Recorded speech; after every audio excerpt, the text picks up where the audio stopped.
రాహుల్ గాంధీ ప్రారంభించిన ఓట్ చోర్ క్యాంపెయిన్ ను ఆంధ్రప్రదేశ్ లో సైతం కాంగ్రెస్ పార్టీ పక్షాన ప్రతి గడపకు చేరుస్తామని పిసిసి చీఫ్ వైఎస్ షర్మిల తెలిపారు. ఓట్ల దొంగ మోడీ తీరును బీజేపీ కోసం అధికార దుర్వినియోగం చేసిన ఎన్నికల కమిషన్ వైఖరిని ఎండగడతామని ఆమె పేర్కొన్నారు. బీజేపీకి ఓటమి ఛాన్సెస్ ఎక్కువ ఉన్నాయి అనుకున్న చోట్ల దొంగ ఓట్లను చేరుస్తున్నారు. ఉన్న ఓట్లను వీళ్ళు బీజేపీకి ఓట్లు వేయరు అని అర్థమైతే జెన్యున్ గా ఉన్న ఓట్లని తొలగిస్తున్నారు, లేదా ఒక చోట ఉండాల్సిన ఓటుని ఇంకో చోటికి మారుస్తున్నారు.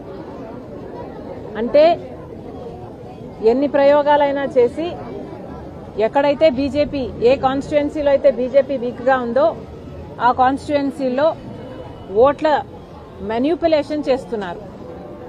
నిజానికి ప్రజాస్వామ్యం మన దేశంలో అతిపెద్ద ప్రజాస్వామ్యం ప్రపంచంలోనే మన దేశం అయితే ఆ ప్రజాస్వామ్యాన్ని కాపాడుతున్నది రాజ్యాంగం అయితే మన రాజ్యాంగం అందరినీ సమానంగా చూసి ఓటు హక్కు అన్నది ఒక మనిషికి ఒక ఓటు ఉండాలని ఓటు హక్కు ఇస్తే ఈరోజు ఆ ఓటు హక్కు ప్రతి పేదవాడికి ఉంది కాబట్టే ఈ దేశంలో కనీసం పేదవాడికి విలువ ఉంది. ఆ ఓటును కూడా చీల్చేసుకుంటే, ఆ ఓటును కూడా లాగేసుకుంటే, ఆ ఓటు కూడా చోరీ చేస్తే ఇక పేదవాడికి అసలు ఈ దేశంలో విలువే ఉండదు. కాబట్టి ఓట్ చోరీ జరగడానికి వీల్లేదు. అందుకే కాంగ్రెస్ పార్టీ ఈరోజు ఓట్ చోరీకి వ్యతిరేకంగా పోరాటం చేస్తుంది. ఆ పోరాటంలో భాగంగానే ఈరోజు మేము ఇక్కడ సెంట్రల్ విజయవాడ కాన్స్టిట్యుయెన్సీలో ఒక కాలనీకి రావడం జరిగింది. ఇక్కడ ఈ ప్రజల దగ్గర నుంచి కూడా సంతకాల సేకరణ చేస్తున్నాం. వీళ్ళు కూడా కాంగ్రెస్ పార్టీకి మద్దతిస్తున్నారు. ఓట్ చోరీకి వ్యతిరేకంగా మాతో కలిసి పోరాటం చేయడానికి వీళ్ళ వంతు సాయం కూడా వీళ్ళు చేస్తున్నారు. ఇక్కడ గమనించాల్సిన విషయం ఏమిటంటే బీజేపీ గత 11 సంవత్సరాలుగా అధికారంలో ఉంది.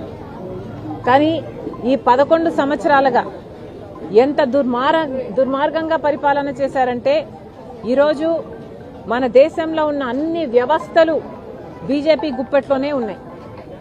సిబిఐ అయినా, ఇన్కమ్ ట్యాక్స్ అయినా, ఈడీ అయినా, ఆర్బీఐ అయినా, స్టాక్ ఎక్స్చేంజ్ అయినా, ఇలా అన్నిటినీ తమ గుప్పిట్లో పెట్టుకుని ఆడిస్తుంది బీజేపీ.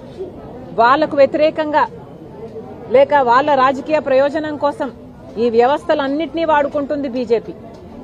అలాగే ఈరోజు ఎలక్షన్ కమిషన్ ఆఫ్ ఇండియాని కూడా తమ గుప్పిట్లోకి తెచ్చుకునే ప్రయత్నం చేసింది బీజేపీ. ఈ ఎలక్షన్ కమిషన్ ఆఫ్ ఇండియా కూడా బీజేపీకి తొత్తుగా మారింది అనడానికి ఈరోజు ఏ మాత్రం అనుమానం లేదు. ఎందుకంటే రాహుల్ గాంధీ గారు చూపించినట్టుగా మహదేవ్పురంలో లక్ష దొంగ ఓట్లు నమోదయ్యాయి. అంటే దొంగ పేర్లు, దొంగ అడ్రస్లు, దొంగ ఐడెంటిటీలు పెట్టి 1,00,000 ఓట్లను నమోదు చేశారు. అంటే ఒక్క కాన్స్టిట్యుయెన్సీలో 5,000 10,000తోనో మెజారిటీ కూడా డిక్లేర్ అయిపోతుంది. అలాంటివి 1,00,000 దొంగ ఓట్లని చేరిస్తే ఇక ఎక్కడ న్యాయం ఉంటుంది? ఇంకొక కాన్స్టిట్యుయెన్సీలో ఎన్ని ఓట్లను తొలగించేశారు. బీహార్లో 60 లక్షల ఓట్లను తొలగించేశారు. బతికున్న వాళ్ళను కూడా వీళ్ళు చచ్చిపోయారు అని చెప్పి వాళ్ళ ఓట్లను కూడా తొలగించడం జరిగింది. ఇలా ఎన్ని అవకతవకలైనా చేసి బీజేపీ ఎలాగైనా అధికారం చిక్కించుకునేటట్టు, అధికారంలో ఉండేటట్టు ఇన్ని కుట్రలు పన్నుతుంది. కాబట్టే ఈరోజు కాంగ్రెస్ పార్టీ ఈ పోరాటాన్ని నెత్తికెక్కుంది.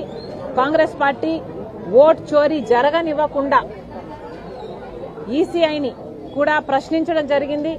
రాహుల్ గాంధీ గారు మరి ముఖ్యంగా ఈసీఐ సమాధానాలు చెప్పాలి అని కొన్ని డిమాండ్లు పెట్టడం జరిగింది. అవన్నీ కూడా కాంగ్రెస్ పార్టీ మళ్ళీ రీఇటరేట్ చేస్తున్నాం. ఈ అన్యాయం జరగటానికి వీల్లేదు. డిజిటల్ ఓటర్ జాబితాను ఈసీ ఇవ్వటం లేదు. 5-6 గంటల మధ్యలో లేక సాయంత్రం 5-7 గంటల మధ్యలో లక్షల ఓట్లు పోలవుతున్నాయి. అవన్నీ దొంగ ఓట్లే. ఎవరు పోలు చేశారు అంటే సీసీ ఫుటేజీలు లేవు. వీటన్నిటికీ కూడా ఈసీ సమాధానం చెప్పాల్సి ఉంది. కాబట్టే కాంగ్రెస్ పార్టీ ఈ పోరాటం చేస్తుంది. ఈసీని సమాధానం చెప్పాలని డిమాండ్ చేస్తున్నాం. ఇప్పటికైనా మోడీ గుప్పిట్లో నుంచి, బీజేపీ గుప్పిట్లో నుంచి బయటపడాలి. మన దేశాన్ని, మన ప్రజాస్వామ్యాన్ని, మన రాజ్యాంగాన్ని కాపాడాల్సిన అవసరం ఈసీఐకి ఎంతైనా ఉంది. Thank you. అమ్మా ఒక నిమిషం, ఇంకోటి. నిన్న చంద్రబాబు గారు తిరుపతిలో 5,000 గుడులు దళిత కాలనీలలో టీటీడీకి సంబంధించి 5,000 గుడులను కట్టిస్తాము అని చెప్పడం జరిగింది. దీన్ని కాంగ్రెస్ పార్టీ తీవ్రంగా వ్యతిరేకిస్తుంది. చంద్రబాబు గారు ఆర్ఎస్ఎస్కి ఎందుకు ఇంత మద్దతు ఇస్తున్నారో, బీజేపీ సిద్ధాంతాన్ని ఎందుకు నెత్తినెత్తుకుంటున్నారో ప్రజలకు సమాధానం చెప్పాల్సిన అవసరం ఉంది. బీజేపీ పార్టీ ఒక మతతత్వ పార్టీ. మతం పేరుతో చిచ్చు పెట్టాలి, ఆ మంటలో చలి కాచుకోవాలి. ఇదే బీజేపీకి తెలిసిన రాజకీయం. అలాంటి బీజేపీకి చంద్రబాబు గారు మద్దతు ఇచ్చారు. ఈరోజు బీజేపీ పార్టీ అధికారంలో ఉంది అంటే చంద్రబాబు గారు ఇచ్చిన మద్దతు వల్లే బీజేపీ అధికారంలో ఉంది. మొన్న కూడా చూశాము, ఈ ఆర్ఎస్ఎస్ సిద్ధాంతం మతము, కులము పేరుతో ఈ రైటిస్ట్ విధానాన్ని కాంగ్రెస్ పార్టీ వ్యతిరేకించింది. కానీ చంద్రబాబు గారేమో మొన్న ఉపరాష్ట్రపతి ఎన్నికల్లో కూడా ఆర్ఎస్ఎస్ అభ్యర్థికే మద్దతు ఇచ్చారు. సరే, మిత్రధర్మం కదా అని చాలా మంది అనుకోవడం జరిగింది. కానీ చంద్రబాబు గారిని కాంగ్రెస్ పార్టీ సూటిగా ప్రశ్నిస్తుంది. చంద్రబాబు గారు, మీరు బీజేపీకి మద్దతు ఇస్తున్నారా, లేక ఆర్ఎస్ఎస్ లో మీరు చేరైపోయారా? ఈరోజు చంద్రబాబు గారు ఆర్ఎస్ఎస్ లో చేరినట్టుగా బీజేపీ మనిషిగా మాట్లాడుతున్నారు. 5,000 గుడులు కట్టిస్తారట, దళిత కాలనీలలో 5,000 గుడులు కట్టిస్తారట టీటీడీ తరపున. ఏం అవసరం ఉంది అని అడుగుతున్నాం. ఏ దళిత కాలనీ వచ్చి మాకు టీటీడీ గుడులు ఇక్కడ కావాలి అని అడిగారో చంద్రబాబు గారు సమాధానం చెప్పాలి. టీటీడీ పవిత్రమైన గుడే, ఎవరూ కాదనటం లేదు. కానీ వాళ్ళకు అధికంగా డబ్బులుంటే ఆ డబ్బులతో ప్రజలకు సేవ చేయాలి తప్పితే ఇలా రాజ్యాంగానికి వ్యతిరేకంగా ఆర్ఎస్ఎస్ సిద్ధాంతాన్ని నెత్తినెత్తుకొని దేశమంతా గుడులు కట్టిస్తామనడం చాలా అసలు భావ్యం కాదు అని చెప్తున్నాం. మళ్ళీ అడుగుతున్నాం చంద్రబాబు గారిని, మన ప్రజాస్వామ్యాన్ని సెక్యులరిజం అని చెప్తున్నది మన రాజ్యాంగం. ప్రజాస్వామ్య దేశంలో సెక్యులరిజం ఉంది అని చెప్తున్నది భారతదేశ రాజ్యాంగం. కానీ ఆర్ఎస్ఎస్ రాజ్యాంగం అది చెప్పటం లేదు. హిందువులు మాత్రమే మనుషులు, మిగతా వాళ్ళంతా పురుగులు అని చెప్తుంది ఆర్ఎస్ఎస్.